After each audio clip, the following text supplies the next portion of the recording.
اللہ فرماتا ہے تمہارے رب نے یہ فیصلہ فرما دیا کہ تم اللہ کے سوا کسی کی عبادت نہ کرو اور اپنے والدین کے ساتھ اچھا سلوک کرو.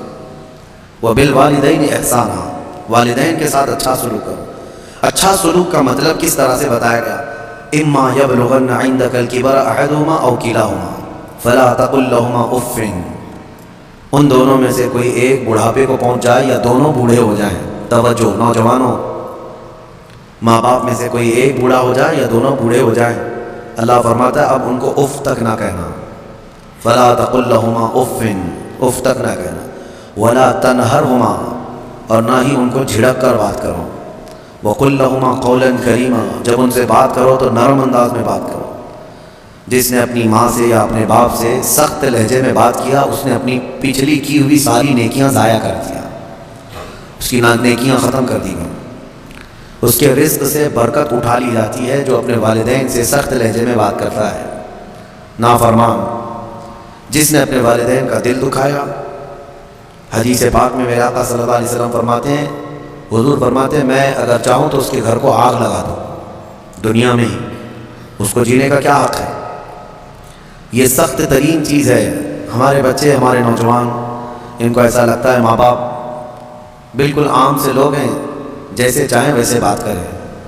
انہوں نے تمہیں لاڑ و پیار سے پالا ہے تو اس کا مطلب یہ نہیں ہے کہ تم ان کے اوپر حاکم ہو. اور آج کے بچے جو کر رہے ہیں اپنے ماں باپ کے ساتھ، اس سے وہ حدیث پاک ثابت آ جاتی ہے. میرے آقا نے فرمایا سچ، قیامت کی نشانیوں میں سے ایک نشانی ہے ان تلد الامۃ ربتہا، عورت جو ہے اپنا سردار جنے گی. یعنی عورت سے جو بیٹا پیدا ہوگا وہ سردار بنے گا، یعنی خود ماں کے اوپر ہی حکومت کر رہا ہے. باندھی اپنا سردار جنے گی، مطلب یہ ہے ماں باندھی بن کر کے رہے گی، کنیز بن کر کے رہے گی، اور بیٹا حاکم بن کر رہے گا. یہ اکثر گھروں کا رواج ہے. ماں تو کام کی مشین ہے، ماں تو باندھی ہے، گھر کی کنیز ہے. وہ تمہیں جو چاہیے وہ سب اس ماں سے ہی کرواؤ. ماں تمہارے کپڑے بھی دھوئے، ماں تمہارا کچرا بھی صاف کرے، ماں تمہارے برتن بھی دھوئے، تم جہاں بیٹھے ہو وہاں تمہارے لیے کھانا بھی لا کر پروسے. کنیز ہی تو ہے تمہاری، تم نے اس کو باندھی بنا رکھا ہے، پلس اس کے اوپر حکم الگ جماتے ہو. اتنا سخت ترین گناہ ہے یہ. اللہ نظر رحمت نہیں فرماتا اس بندے پر، اللہ نظر رحمت نہیں فرماتا. نبی پاک صلی اللہ تعالیٰ علیہ وسلم کے فرامین اگر دیکھیں، ان لوگوں کی فضیلت آئی ہے قرآن میں بھی اور حدیث میں بھی. آپ کو میں بتاؤں، سیدنا موسیٰ علیہ الصلوۃ والتسلیم نے ایک بار اللہ کریم کی بارگاہ میں یوں عرض کی کہ مولا میرا جنت میں رفیق کون ہے؟ دنیا میں بہت سارے قریبی ہیں، جنت میں میرا رفیق، میرے ساتھ رہنے والا کون ہے؟ اللہ تبارک و تعالیٰ نے فرمایا کہ فلاں ایک گوشت کا کاروباری قصاب ہے، اس کا نام بتایا کہ یہ آپ کا جنت میں رفیق ہوگا. سیدنا موسیٰ علیہ السلام ڈھونڈتے ہوئے اس کو گئے کہ یہ قصاب کہاں رہتا ہے. جا کر دیکھا تو وہ دن بھر گوشت بیچ رہا تھا. اس کے ساتھ رہے کہ اس کی ایسی کون سی نیکی ہے اللہ کی اس کو نبی کے ساتھ رکھا ہے جنت میں. شام ہوئی تو موسیٰ علیہ السلام نے اس سے کہا کہ میں تیرے ساتھ چلوں گھر. اس نے کہا بہت اچھی بات ہے، آپ چلیے میرے ساتھ، میرے گھر مہمان ہو. گھر لے کر آیا، اس کے چھوٹے بچے بھی تھے. موسیٰ علیہ الصلوۃ والتسلیم گھر گئے تو دیکھا اس نے جلدی سے اپنے گھر میں جا کر کچھ چیز روٹی یا دودھ لیا اور اللہ کے نبی کو بھی بٹھایا ہے اور اپنے بچوں کو بھی بٹھایا ہے. اور اس کی ماں بستر پر تھی، اسے جا کر دودھ میں روٹی چور کر نرم کر کر کے کھلا رہا ہے. اور اس کی ماں بستر پر سے ہاتھ اٹھاتی اور کہتی مولا میرے بیٹے کو تو جنت میں موسیٰ کا ہم نشین بنا دے. یہ اللہ تبارک و تعالیٰ نے اس ماں کی دعا سے اس بندے کو، ماں کے خدمت گار کو جنت میں موسیٰ علیہ السلام کا رفیق بنایا. میرے عزیزوں، ماں باپ کو اپنے کنیز یا اپنے غلام نہ سمجھنا. یہ باندھی یا تمہارے غلام نہیں ہے. اور رب تبارک و تعالیٰ نے ان آیتوں میں فرمایا وَاخْفِضْ لَهُمَا جَنَاحَ الذُّلِّ مِنَ الرَّحْمَةِ وَقُلْ رَبِّ ارْحَمْهُمَا كَمَا رَبَّيَانِي صَغِيرًا. ان کے سامنے جب جاؤ تو اپنے بازوؤں کو نرمی سے بچھا دو. بازوؤں کو بچھا دینا مطلب کیا ہے؟ ان کے سامنے عاجزی کرو. تمہارے باپ بوڑھے ہو جائیں، تمہاری ماں بوڑھی ہو جائے، ان کو یہ احساس بھی نہ ہونے دو کہ وہ ایک چیز کو بار بار بول رہے ہیں. یہ آداب میں لکھا بھی ہے مفسرین نے کہ بڑھاپے میں اگر وہ تم سے دوسری بار سوال کریں ایک ہی چیز کو تو یوں نہ کہنا کہ ابا ابھی تو پوچھے تھے پھر پوچھ رہے ہو آپ، بلکہ ہر بار نئے انداز میں ان کو جواب دو تاکہ اسے احساس بھی نہ ہو کہ وہ بھول رہا ہے. یہ حقیقت میں فرما برداری ہے بچوں کی. ورنہ دنیا پرست آج ایسے ہو گئے ہیں کہ نعوذ باللہ من ذالک، ماں باپ کو وہ دیکھنا بھی پسند نہیں کرتے، بات کرنا بھی پسند نہیں کرتے۔ کتنے بوڑھے ایسے ہیں، کتنے بوڑھے ایسے ہیں۔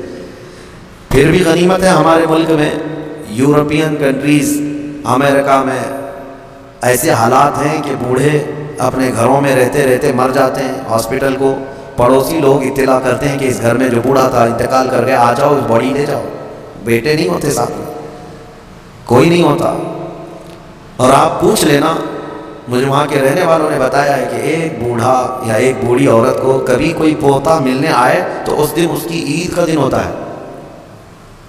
وہاں پر بہت اس کو اہمیت دی جاتی ہے کہ کسی کا پوتا یا کسی کا نواسا، ناتی ملنے کے لیے آ گیا بوڑھے کو، تو کہا گیا کہ اس کا گھر جو ہے عید کی طرح ہو جاتا ہے، اتنی خوشیاں ہوتی ہیں۔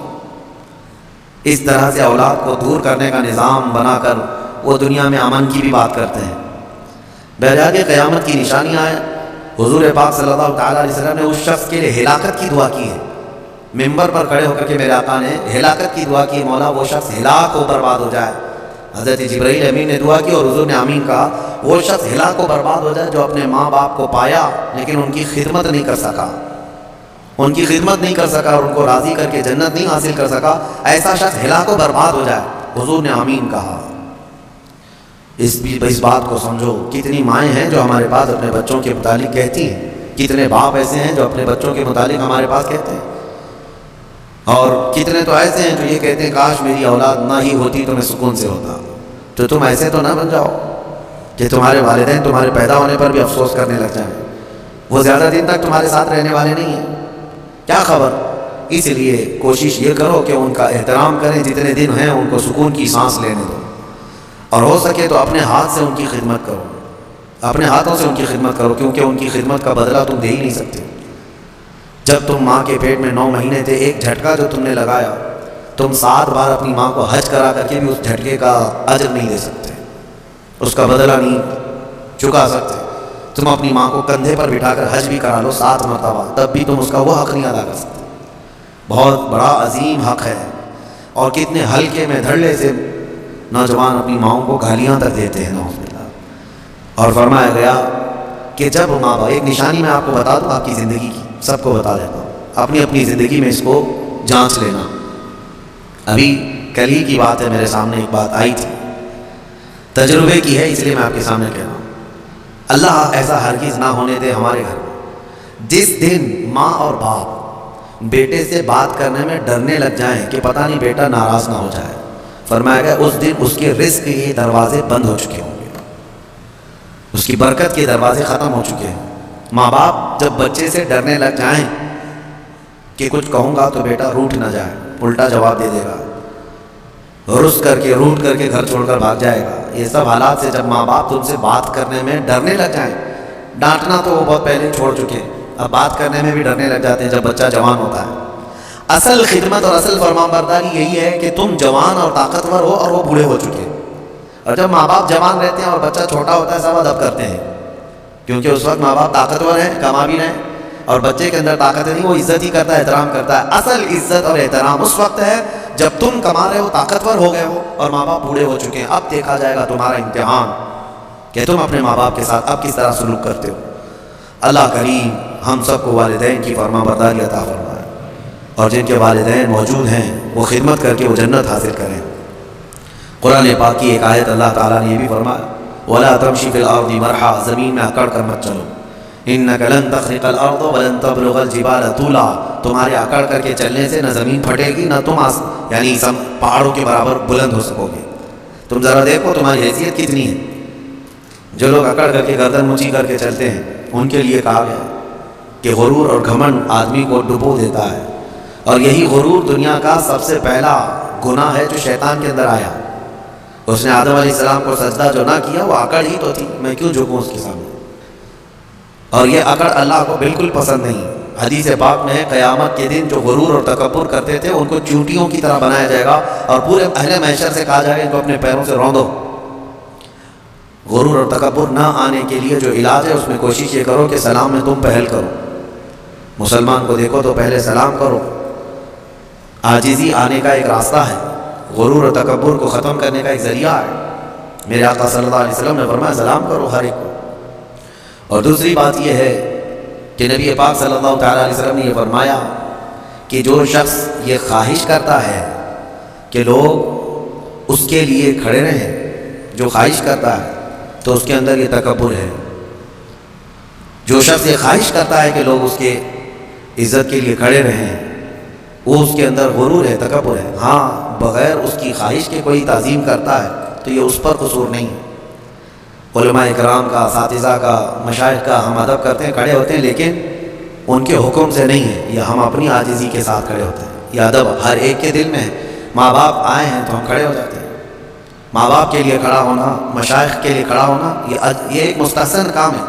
لیکن ہر آدمی اگر کوئی یہ سوچے کہ سارے دنیا میرے لیے کھڑی ہوتی رہے تو اس کے اندر یہ تکبر ہے، اس کے اندر غرور ہے، یہ گھمنڈ ہے۔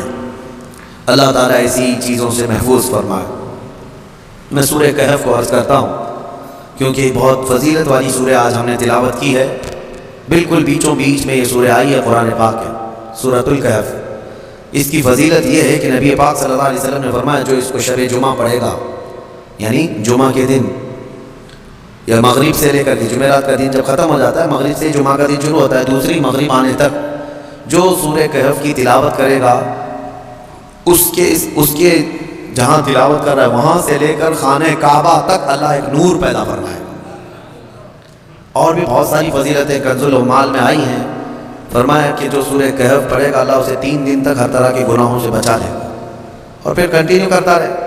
اور میرے آقا صلی اللہ علیہ وسلم کی ایک حدیث یہ بھی ہے کہ جو سورہ کہف کی شروع کی 10 آیتیں ہیں، ایک پیج میں پوری 10 آیتیں ہیں، جو یاد کر لے گا دنیا کا سب سے بڑا فتنہ دجال جب آئے گا اللہ اس کو اس فتنے سے محفوظ فرمائے گا، وہ دجال کے فتنے سے محفوظ رہے گا۔ ورنہ دجال کا فتنہ بہت سخت ترین ہوگا۔ یہاں باباؤں کے فتنے سے لوگ نہیں بچ رہے ہیں۔ کوئی چمتکاری بابا آ جائے تو سب اس کے سامنے بھیڑ لگا دیتے ہیں۔ دجال تو مردے کو زندہ کر کے دکھائے گا، بارش بھی برسا کے دکھائے گا۔ ہاں، دجال خالی چٹی نکال کے نہیں دکھائے گا، ہاں وہ گھاس بھی اگا کر دکھائے گا، سبزے بھی نکالے گا، بہت ساری چیزیں ایسے عجوبے کر کے دکھائے گا۔ لیکن بہت لوگ اس کے پیچھے اندھادھند بھاگنے لگ جائیں گے کہ ہمارا خدا ادھر پڑا، خدا ادھر پڑا۔ صرف ایمان والے جن کو اللہ بچانا چاہے وہ اس کے فتنے سے محفوظ رہیں گے۔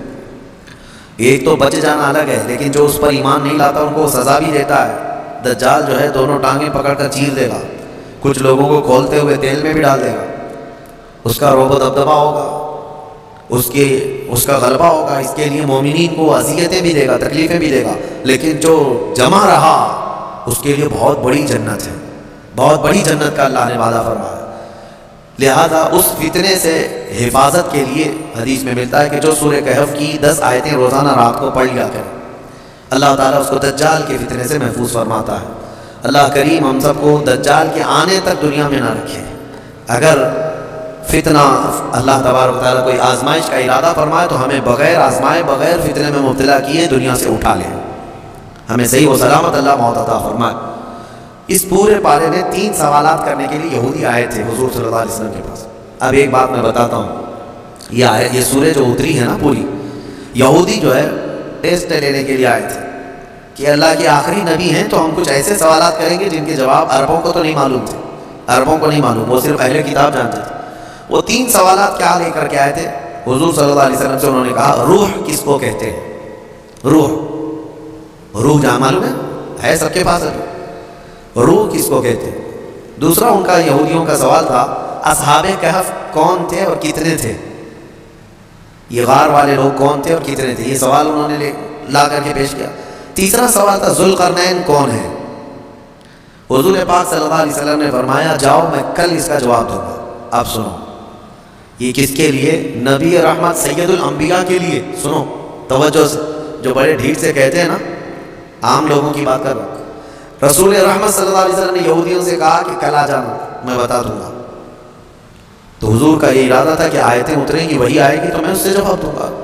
کوئی آیت نہیں آئی، کوئی وحی نہیں آئی۔ دوسرے دن یہودی آئے، حضور پاک صلی اللہ علیہ وسلم نے ان سے فرمایا کہ جاؤ میں اور کل بتاؤں گا۔ 2 مرتبہ 3 مرتبہ حضور صلی اللہ علیہ وسلم نے ٹال دیا، اور یہودیوں کو یہی چاہیے تھا، بہانہ بدنام کرنے کے لیے، پروپیگنڈا پھیلانے کے۔ اب آیتیں نہیں آئیں، کئی دن تک وقفہ ہو گیا۔ روز آیت آتی تھی، کبھی دن میں کئی مرتبہ آیتیں اترتی تھی، لیکن اتنا لمبا وقفہ ہو گیا حضور اکرم صلی اللہ علیہ وسلم کے قلب اطہر پر یہ بات بہت گراں گزر رہی تھی کہ کیا ہو گیا. تب پھر اللہ تعالیٰ نے یہ سورہ تو اتاری، سورہ کہف، لیکن اس میں یہ فرمایا وَلَا تَقُولَنَّ لِشَيْءٍ إِنِّي فَاعِلٌ ذَلِكَ غَدًا، اے محبوب ہرگز ہرگز یہ مت کہنا کہ کل میں یہ کر دوں گا. یہ اللہ تعالیٰ کو پسند نہیں ہے. اپنے رسول کو اللہ تعالیٰ فرما رہا ہے ہرگز یہ مت کہنا کہ کل میں یہ کر دوں گا، الا ان یشاء اللہ، جب بھی کہنا تو یوں کہنا اگر اللہ چاہے تو کروں گا. یہی ہے انشاءاللہ. انشاءاللہ جو ہم کہتے ہیں بعض لوگوں کو شک لگنے لگتا ہے، ارے پکا بولو نا. انشاءاللہ ہر پکی بات پہ بھی بولا جائے. ہاں یہاں ہمارے ہاں اس طرح کا رواج ہے. شروع میں ایسا تھا، ہم جو ہے مصر میں بس جا رہی تھی ہمارے جہاں جانا ہے کالج کلیہ پہ، نمبر بھی وہی ہے بس کا، لیکن شک ہو رہا تھا. تو بس کے ڈرائیور سے ہم نے پوچھا کہ یہ کلیہ جائے گی، مدینہ نصر جائے گی؟ اس نے کہا انشاءاللہ. تو منہ دیکھتے کھڑے رہ گئے. پھر سے اس سے پوچھا کہ جائے گی وہاں پہ جائے گی؟ اس نے کہا انشاءاللہ بیٹھو. یہ انشاءاللہ وہ یقین کے لیے بول رہے ہیں، لیکن جو کھڑے ہیں ان کو ایسا لگ رہا ہے پتہ نہیں یہ پکا ہے بھی کہ نہیں ہے. نعوذ باللہ یہاں لوگوں نے بھی جو ہے اس طرح سے بنا لیا ہے کہ اگر ان کو ایسا لگتا ہے کہ ڈاما ڈول ہے تو ہم یہ بول کے نکل جائیں. ٹھیک ہے اگر آپ کو کسی معاملے میں شک ہے تب بھی کہو انشاءاللہ، لیکن جس معاملے میں یقین ہے اس میں بھی کہو انشاءاللہ. یقین ہے اس میں بھی کہو انشاءاللہ. اب آپ کو اس مجلس میں بیٹھے ہیں، آپ گھر جانا ہے نا آپ سب کو، جبکہ پکا معلوم ہے ابھی اٹھیں گے اب جائیں گے آپ سب، لیکن آپ کو کہنا کیا چاہیے؟ انشاءاللہ. اگر اللہ چاہے تو میں جاؤں گا، ورنہ ہمیں پتہ نہیں دروازے کے باہر نکلنے سے پہلے بھی موت آ سکتی. انشاءاللہ کی عادت ہو. اور اللہ نے اپنے رسول کو تنبیہ فرمائی ہے کہ آپ ایسا نہ کہیں کہ کل میں بتا دوں گا، بلکہ یوں کہیں کہ اگر اللہ چاہے تو. اگر اللہ چاہے تو. یہاں لوگوں میں یہ رواج قائم ہو، ہر ایک آدمی یقین والے معاملے میں بھی کیا کہے؟ انشاءاللہ. اللہ تعالیٰ چاہے تو میں ہی کروں گا. ہمارے استاد یہ کہتے تھے، ایک آدمی گھوڑا خریدنے کے لیے آیا،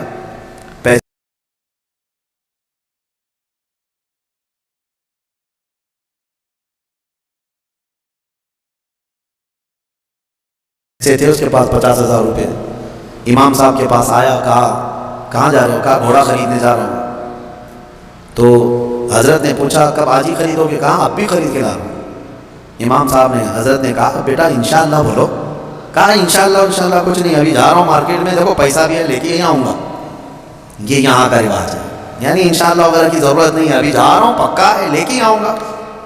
انہوں نے کہا پھر بھی بولو. کہا نہیں اس کی کیا ضرورت ہے. گیا وہ گھوڑا خریدنے کے لیے مارکیٹ میں گیا تھا. اس سے پہلے کھانے کے لیے کسی ہوٹل میں گیا، کھانا کھایا، خوب بریانی وغیرہ ساری چیزیں. کسی نے اس کے پاس پیسے مانگ لیے، پوری پاکٹ کاٹ لیا، پورے جتنے پیسے تھے. اب اس کے بعد اٹھا، اس کے پاس بل دینے کے لیے بھی پیسے نہیں تھے.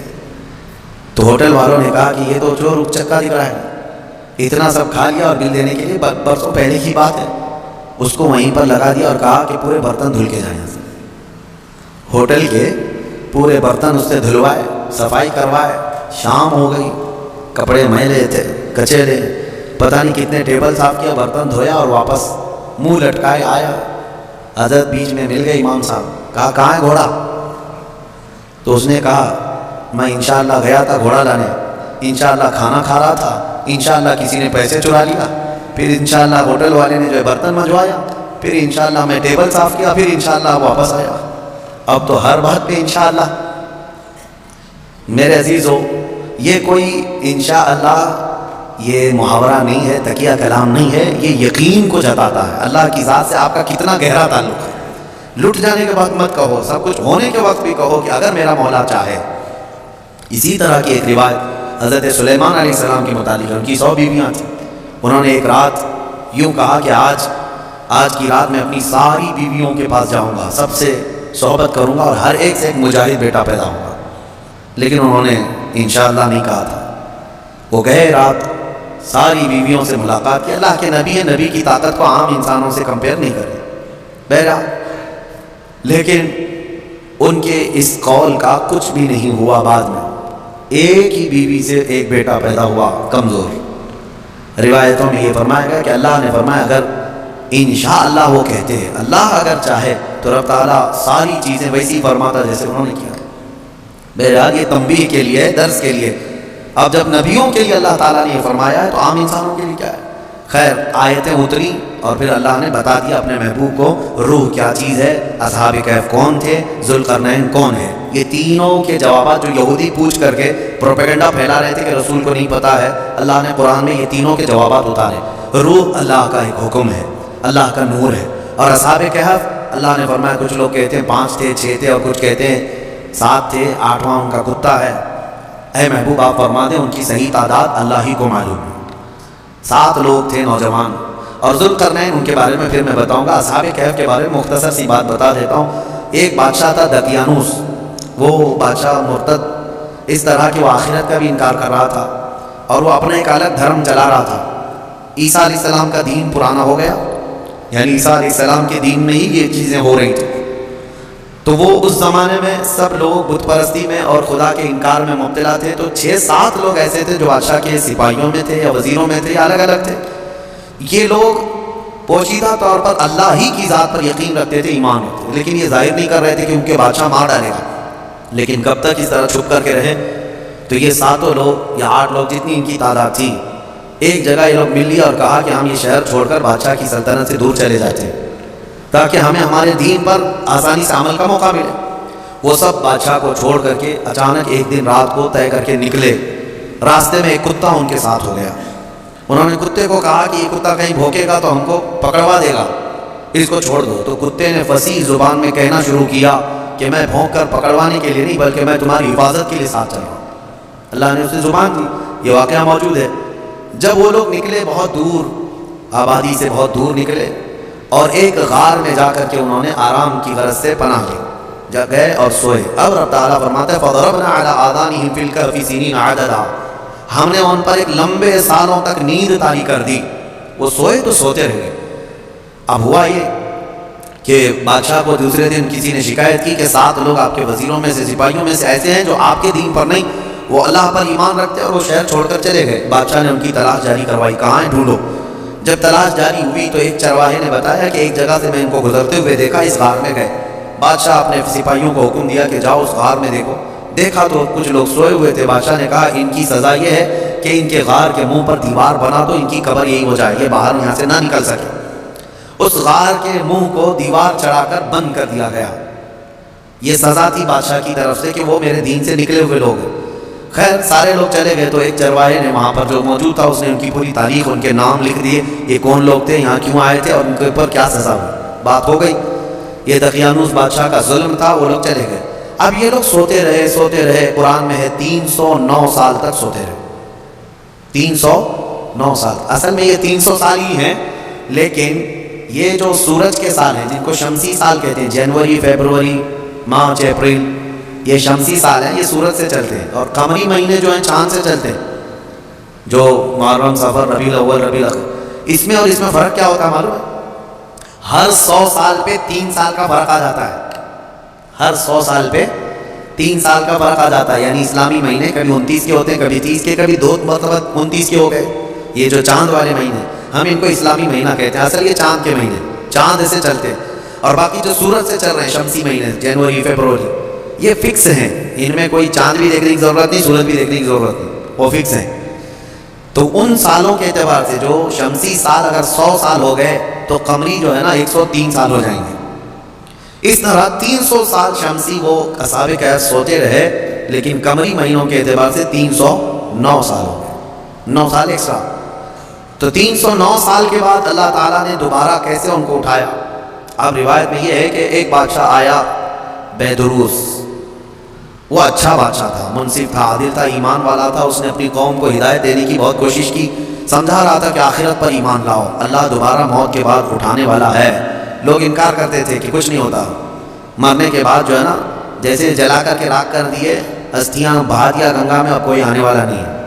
یہی عقیدت اس وقت بھی تھا کہ کوئی دوبارہ اٹھایا نہیں جائے. عجیب بات ہے، جلا کر راکھ کر کے دریا میں بہاتے ہیں اور کہتے ہیں کہ حساب کتاب کچھ نہیں ہوگا، لیکن پورنے جنم کا عقیدہ رکھتے ہیں. نہیں، دوسرے جنم میں چوہا بلی ہو کے پیدا ہو سکتا ہے، کتا بھی بن کے پیدا ہو سکتا ہے. اچھے گن کیا تھا تو کچھ اچھا بن کے پیدا ہوگا، اب برے گن کیا تھا تو دوسرے جنم میں پتہ نہیں کیا بن کے پیدا ہوگا. ابھی جتنے حکومت میں بیٹھے ہم دیکھتے ہیں کیا بن کے پیدا ہوں گے. ان کے حساب سے، ہمارا عقیدہ تو نہیں ہے۔ ہمارے یہاں ایک بار موت کے بعد دوبارہ قیامت کے دن ہی اٹھایا جائے گا، قیامت کے دن ہی دوبارہ اٹھایا جائے گا۔ اس کا انکار کر رہے تھے لوگ کہ دوبارہ اٹھایا نہیں جائے گا، تو بیدروس بادشاہ اللہ کی بارگاہ میں دعا کر رہا تھا، مولا کوئی ایسی نشانی بتا دے کہ جس نشانی کو دیکھ کر کے یہ قوم ایمان لے آئے۔ تو اس بادشاہ کی دعا پر اصحاب کہف جو 300 سال سے سو رہے تھے، اللہ نے ان کو دوبارہ اٹھایا۔ وہ اٹھے، انہوں نے آپس میں ایک دوسرے کو سوال کیا کہ ہم کتنے دن کب سے یہاں سو رہے ہیں؟ کسی ساتھی نے کہا صبح آئے تھے دوپہر ہو گئی ہیں، کسی نے کہا نہیں تھوڑا زیادہ سو لیے۔ بعد میں پھر انہوں نے اپنی نشانیاں دیکھی، ناخن بہت بڑے، بال الگ سے دکھ رہے ہیں۔ انہوں نے کہا کچھ تو معاملہ ہے، اللہ بہتر جانتا ہے ہم کتنے دن یہاں ٹھہرے رہے۔ ایمان والے تھے۔ ان ساتھیوں نے ایک اپنے ساتھی کو پیسے دے کر کے بازار بھیجا کہ بھوک بہت لگی ہے، کھانا لے آؤ۔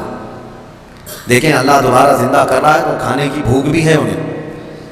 بھیجا اور اس کو یہ کہہ کر کے بھیجا کہ خبردار کوئی بھی تمہارے اوپر نظر نہ ڈالے بادشاہ کی پولیس، کہ اگر وہ بادشاہ کو پتہ چل گیا تو ہم سب کو گرفتار کر لے گا۔ وہ 300 سال پہلے کی بات بول رہے ہیں۔ اس اپنے ساتھی کو بھیجا اور وہ چھپتے چھپتے شہر میں آیا اور کھانا لیا۔ کھانا لے کر کے اس نے پیسے دیا تو دکان والے نے دیکھا پیسے کون سے، 300 سال پہلے کے پیسے۔ ظاہر سی بات ہے حکومتیں بدلتی ہیں، سکے بدل جاتے ہیں۔ اس کی تو سب سے بہترین مثال ہمارے زمانے میں دیکھ لیا۔ آپ لوگوں کو تو یہ سب سمجھانے کی ضرورت نہیں، پرانی 500 کی نوٹ کہاں ہیں، 1000 کی نوٹ کہاں ہیں۔ حکومتیں جب چاہے ڈی مانیٹائزیشن کرتی رہتی ہیں۔ بہرحال تو وہ سکے جو ہے دیکھ کر کے دکان والے نے پوچھا تھا اچھا وہ چاندی اور سونے کے ہوا کرتے تھے، پوچھا کہ یہ تمہارے ہاتھ کہاں سے آئے؟ کہا یہ میرے اپنے پیسے ہیں۔ دکان والا امانت دار تھا، اس نے دکان میں کھڑا کیا اور جا کے پولیس کو خبر کر دیا۔ پولیس کو خبر کر دیا اور کہا کہ میرے پاس ایک ایسا آدمی آیا ہے، لگتا ہے اس کے ہاتھ میں کوئی پرانا خزانہ ہاتھ میں آیا ہے، لہذا اسی لیے میں آ کر کے تم کو خبر دے رہا ہوں۔ اس زمانے کا کوئی بہترین ٹپر ہوگا، جا کر کے پولیس کو پہلے سے ٹپ دے دیا ہے بہت سارے لوگ۔ اور مجھے تو افسوس اس بات کا ہوتا ہے کہ ہم پر یہ بلیم بھی کرتے ہیں کچھ بڑے لوگ کہ آپ کے محلے ٹپروں سے بھرے ہوئے، یعنی پولیس کو کہ مخبر جاسوس مسلمان محلوں میں بہت بھرے ہوئے ہیں۔ یہ سب دوسرے لوگ ہم سے کہتے بھی ہیں، خاص کئی لوگ اسی کام میں صبح شام کر رہے ہیں۔ اب تو لوگوں کو شرم بھی نہیں آتی، فخر سے کالر چوڑا کر کے بولتے ہیں ہاں ٹپ دیتے ہیں، جاسوسی کرتے ہیں۔ کس کی؟ مسلمانوں کی۔ اللہ انہیں ہدایت عطا فرمائے۔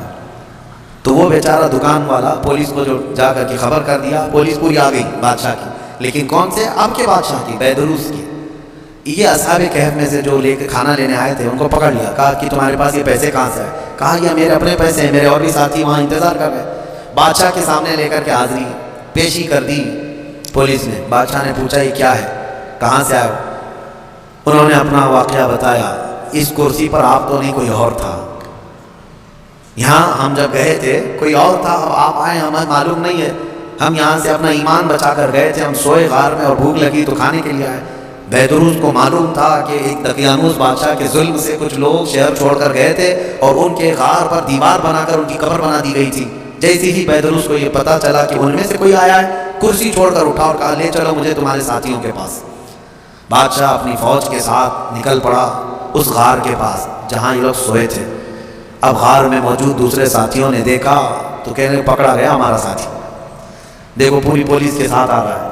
لیکن جب بادشاہ آیا دیکھا ان اصحاب کہف کو، دیوار پر ان کی پوری تاریخ بھی موجود ہے اور یہ زندہ سلامت بیٹھے ہوئے ہیں۔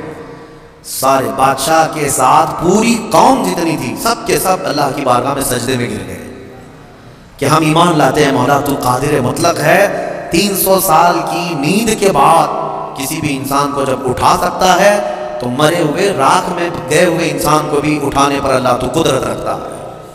بے شک مولا میرا قادر ہے، اور اسی لیے رب تعالیٰ نے قرآن میں فرمایا منہا خلقناکم وفیہا نعیدکم ومنہا نخرجکم تارۃ اخری۔ پتہ ہے یہ ہم دعا کہاں پڑھتے ہیں؟ ولیمے میں، کھانا کھانے کے وقت، قبرستان میں مٹی دینے کے وقت۔ ہاں کیوں پڑھتے ہیں؟ اس کا مطلب یہ ہے اللہ فرماتا ہے ہم نے اسی سے تمہیں پیدا کیا، مٹی سے، اسی سے ہم نے تمہیں پیدا کیا اور اسی میں ہم تم کو لے جائیں گے اور اسی سے ہم تم کو دوبارہ اٹھائیں گے۔ مٹی دینے کے وقت ہر ایک کو احساس ہونا چاہیے میں اسی سے پیدا ہوا ہوں، اسی میں جاؤں گا اور اسی سے پھر اٹھایا جاؤں گا۔ تو سارے سجدہ ریز ہوئے، ایمان لائے، اور پھر اصحاب کہف واپس اپنے غار میں گئے، پھر سو گئے اور پھر ان کو لمبی نیند آئی اور ایسی نیند آئی کہ آج تک سو رہے ہیں. حدیث پاک میں وہ ابھی بھی سو رہے ہیں. قیامت کے قریب اللہ ان پر صرف موت طاری کرے گا، ورنہ ابھی تک وہ سو رہے ہیں. اور ہر عاشورہ محرم کی 10ویں تاریخ کو کروٹ بھی بدلتے ہیں. اصحاب کہف آج بھی سو رہے ہیں اپنے غار. اور قرآن میں اللہ نے فرمایا ان کے غار کو اللہ نے ایسا رکھا ہے کہ سورج بھی ان کے غار کے اوپر سے نہیں جاتا. سورج کی تیز روشنیاں ان کے اوپر نہیں آتی. وہ غار اوپر سے چھپا ہوا نہیں، وہ کھلے میدان میں سوئے ہیں. سورج جب ان کے غار کے اوپر سے جاتا ہے تو دائیں ہو جاتا ہے یا بائیں ہو جاتا ہے موسموں کے حساب سے. سیدھے ان کے اوپر سے نہیں جاتا. موسموں کے تھپیڑوں سے اور سختیوں سے بھی اللہ نے ان کو محفوظ رکھا ہے. اور قرآن میں اللہ فرماتا ہے کہ تم اگر دیکھو گے وَتَحْسَبُهُمْ أَيْقَاظًا وَهُمْ رُقُودٌ وَنُقَلِّبُهُمْ ذَاتَ الْيَمِينِ وَذَاتَ الشِّمَالِ وَكَلْبُهُمْ بَاسِطٌ ذِرَاعَيْهِ بِالْوَصِيدِ. دیکھنے والا دیکھے گا تو ایسا لگیں گے کہ وہ زندہ بیٹھے ہوئے ہیں جبکہ وہ سو رہے ہیں. اللہ فرماتا ہے اور وہ کبھی دائیں اور بائیں پلٹتے رہتے ہیں اور ان کا کتا پالتی مار کر ان کے قدموں میں بیٹھا ہوا ہے. لَوِ اطَّلَعْتَ عَلَيْهِمْ لَوَلَّيْتَ مِنْهُمْ فِرَارًا. اللہ فرما رہا ہے اگر تم دیکھنے کی کوشش کرو گے پیٹ پھیر کر کے بھاگ جاؤ گے. تمہارے اوپر اللہ ایسا رعب ڈالے گا کوئی دیکھ نہیں سکے گا، کوئی دیکھ نہیں. اب جارڈن میں ایک جگہ اصحاب کہف کا غار کہہ کر کے بتایا جاتا ہے اور لوگ اندر گھس کے دیکھ کے بھی آتے ہیں، ویڈیو بھی کر کے آتے ہیں. لیکن قرآن کے اعتبار سے مجھے نہیں لگتا یہ پتہ نہیں جا کر ہڈیوں کے ویڈیو بنا کر کے لاتے ہیں. اور انٹرنیٹ پہ بھی بہت سارے ویڈیو پڑے ہیں اصحاب کہف کا غار، اصحاب کہف کا غار. یہ غار کہاں ہے اور اللہ کیسے محفوظ رکھا ہے آپ وہاں جا نہ سکیں گے. رعب ایسا اللہ تعالیٰ نے اس غار پر رکھا ہے. اب خلاصہ کلام یہ ہے کہ اس میں جو چیزیں عبرت کی ہیں وہ میں کہتا ہوں. وہ کون تھے؟ اللہ کے نبی تھے؟ وہ کون تھے؟ رسول تھے؟ فرشتے تھے؟ نہیں. اللہ فرماتا انہم فتیۃ آمنوا بربہم. بس وہ نوجوان تھے جو اپنے رب پر ایمان لائے تھے. اگر نوجوان مضبوط ایمان لائیں مولا صدیوں تک ان کی حفاظت فرماتا ہے. ان کے ایمان کی برکت دیکھیں. اور اتنا ہی نہیں وہ اچھے لوگ تھے، اچھے لوگ تھے. میاں کتا کیا کر رہا ہے؟ کتا کیوں ابھی تک محفوظ ہے؟ اور بلکہ بعض روایات میں ہے جانوروں کو تو قیامت کے دن ختم کر دیا جائے گا، ان کا معدوم کر دیے جائیں گے. ان کے لیے جنت دوزخ نہیں ہے. لیکن اصحاب کہف کا کتا جنت میں جائے گا. کتا بھی جنت میں جائے گا. اس کی وجہ یہ ہے فرمایا کہ کتا جنت میں جا رہا ہے. وجہ یہ ہے کہ اللہ والوں کے دامن سے لگا ہوا ہے، اللہ والوں کے ساتھ بیٹھا ہوا ہے. تو میں یہ پوچھتا ہوں اللہ والے نیک بندوں کی معیت میں صحبت میں رہ کر کتا جنت میں جا سکتا ہے تو تم امت محمدیہ اگر غوث پاک کی نسبت حاصل کرو، غریب نواز کی نسبت حاصل کرو تو کیا اللہ تعالیٰ ان کے ساتھ تمہیں محشر میں جنت نہیں عطا کرے گا؟ اسی لیے بریلی کے امام نے اپنی نسبت پہ یوں فخر کیا تھا اے سرکار غور تجھ سے در سے سگ اور سگ سے ہے مجھ کو نسبت، میری گردن میں بھی ہے دور کا ڈورا تیرا. اس نشانی کے جو سگ ہیں نہیں مارے جاتے. ہاں جن کتوں کے گلے میں پٹا ہوتا ہے ان کو میونسپلٹی والے نہیں اٹھاتے ہیں. کیوں؟ وہ نشانی ہے کہ یہ کسی مالک کا کتا ہے. آوارہ جو ہے اسے انجیکشن مار کے چلے جاتے ہیں. ہاں جو آوارہ کتا بھونکتے رہتے ہیں ان کو انجیکشن مارتے ہیں یا لے جا کر کے کہیں ویرانے میں چھوڑ دیتے ہیں. آپ کے یہاں میونسپلٹی کی گاڑی اب آتی ہے نہیں آتی پتہ نہیں، لیکن دیکھو بیلٹ والے کتے کو کوئی پکڑ کے دکھائے. ارے اب تو کتوں کے لیے بڑے قانون بنے ہوئے ہیں. ہمارے یہاں تو چھوڑیں باہر ملکوں میں تو انسانوں سے زیادہ اہمیت جو ہے کتوں کے لیے ہے.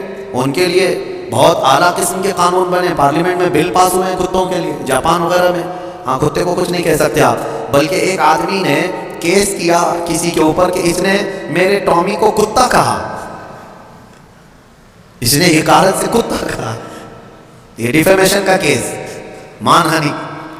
جیسے ابھی پرائم منسٹر کو کسی نے کہا تو وہ اپنے حد کے عزت کا کیس کر لیے. اس طرح کتے والے نے کیس کیا کہ مجھ کو کتا کہا. اس کو کتا نہیں کہنا چاہیے بلکہ پاکیزہ اخلاق والا. ہاں بہت خوبصورت یہ القاب سے کہا جائے. یہ کتوں کے لیے بنے ہوئے ہیں.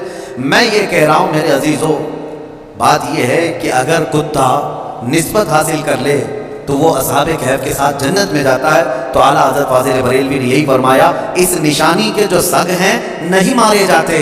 حشر تک میرے گلے میں رہے یا غوث پٹا تیرا، حشر تک میرے گلے میں رہے پٹا تیرا. اللہ تعالیٰ ان اولیاء کی نسبت ہمارے گردنوں میں قائم و دائم رکھے اور مولا کریم ہمیں سنی صحیح العقیدہ زندگی عطا کرے اور اہل سنت و جماعت پر خاتمہ بالخیر فرمائے.